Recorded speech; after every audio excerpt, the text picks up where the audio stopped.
আরজিকর হাসপাতালে চিকিৎসকের মৃত্যুকে কেন্দ্র করে রাজ্য রাজনীতি ইতিমধ্যেই উত্তাল। প্রতিবাদে স্বাধীনতার রাতে পথে নামছেন মহিলারা। দোষীদের অবিলম্বে গ্রেফতারের দাবিতে এবার বারাসাত মেডিকেল কলেজ জেলা হাসপাতালের সামনে প্রতিবাদে সামিল হন মহিলারা। মঙ্গলবার বারাসাত স্টেশন থেকে প্রায় কয়েকশো মহিলা মিছিল করে বারাসাত স্টেশন রোড হয়ে বারাসাত কাচারি ময়দান থেকে বারাসাত মেডিকেল কলেজের সামনে এসে পৌঁছন। 34 নম্বর জাতীয় সড়কের উপর বিক্ষোভ দেখাতে শুরু করেন তারা। মিছিল থেকে স্লোগান ওঠে, অবিলম্বে যারা এই নৃশংস ঘটনার সাথে যুক্ত তাদের শাস্তি দিতে হবে। তাদের দাবি, সব জায়গার পাশাপাশি বারাসাতেও মেয়েদের নিরাপত্তা সুনিশ্চিত করতে হবে।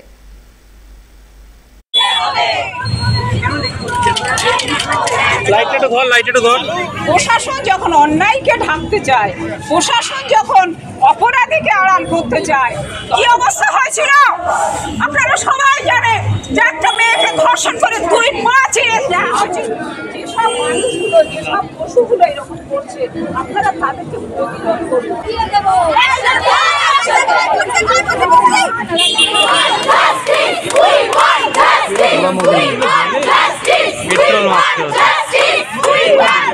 আমরা এখানটায় এই সমস্যাটা এত গভীরে আছে যে আমরা আমাদের দাবিতে এই দাবিটাও রেখেছি যে ক্লাস 7 থেকে যেন ছেলে এবং মেয়েদের সকলের জেন্ডার স্টাডিজ সাবজেক্টটা অবধারিত করে দেওয়া হয়, মানে বাধ্যতামূলক। কারণ এই পড়াশোনাটা দরকার ছোটোবেলা থেকে। তাদের সেই শিক্ষাটা নেই জন্যেই তাদের মধ্যে তাদের এই বিকৃতিটা হয়, মানসিক বিকৃতি। সিসিটিভি তখনই আমরা দেখতে পারি যখন ঘটনাটা ঘটে গেছে। আমাদের উদ্দেশ্য হচ্ছে ঘটনাটা প্রিভেন্ট করা। ঘটে যাওয়ার পর কে ঘটিয়েছে দেখে তাকে 7 বছর ধরে তার উপর কেস চালিয়ে আমরা 7 বছর পর তাকে শাস্তি দেব, এটার তো কোনো মানে নেই। আমরা চাই ঘটনাটা প্রিভেন্ট করা হোক, আমরা চাই রেপ না হোক। যখন কোনো ধর্ষণ হয় তার কিছু 1-2 মাস পুলিশ নিরাপত্তা থাকে, তারপর আবার থাকে না। আগের দিন আমরা পারমিশন চাইতে গেছি বারাসাত থানায়, ওখানে বলা হয়েছে যে আপনারা কেন সন্ধ্যাবেলা করছেন মিছিল, বিকেলবেলা করুন।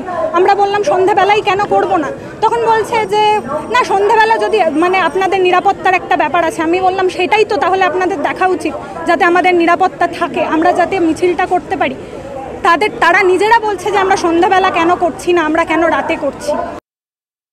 বারাসাতে আপনারা জানেন নানান রকমের 2013 কি 14 সালে আমার ঠিক মনে নেই, কামদুনির রেপ কেসটা থেকে শুরু করে ইভেন কোর্টের দিকেও একটা মার্ডার হয়েছিল, সেটার কারণেও তো বটেই। এছাড়াও আমি নিজে রাত 8টার সময় যদি ল্যাব থেকে বেরোই এবং সেটা যদি রাত 10টার সময় আমি ফিরি, এখানে আমার 2 ঘন্টা লাগে কাল্টিভেশন অফ সায়েন্স থেকে এখানে আসার জন্য। আমাকে আমার দাদা আনতে এসেছিলো, আমার এখান থেকে 5 মিনিট লাগে আমার বাড়ি যেতে স্টেশন থেকে। তারপরে আমাকে সে নিয়ে আসতে গেছে, সে না হলেও 2 কিলোমিটার কি 3 কিলোমিটার আরও বেশি এক্সট্রা ট্রাভেল করতে হয়েছে তাকে। তো এখানে আমাদের কোনো রকমের আমরা সুরক্ষা চাইছে, মেয়েদের নয়, শুধু মেয়েদের বলবো না, শুধু ডাক্তারদের ক্ষেত্রে নয়। আমরা চাইছি যে যারা বড় রাত্রে অনেক রাত হলো কাজ করে ফিরছে বাড়ি থেকে, এছাড়া যদি যে কোনো রকমের মানুষজন, তাদের সেফটি সিকিউরিটির একটা ব্যাপার, বিশেষত মহিলাদের জন্য আমরা এটা রেখেছি।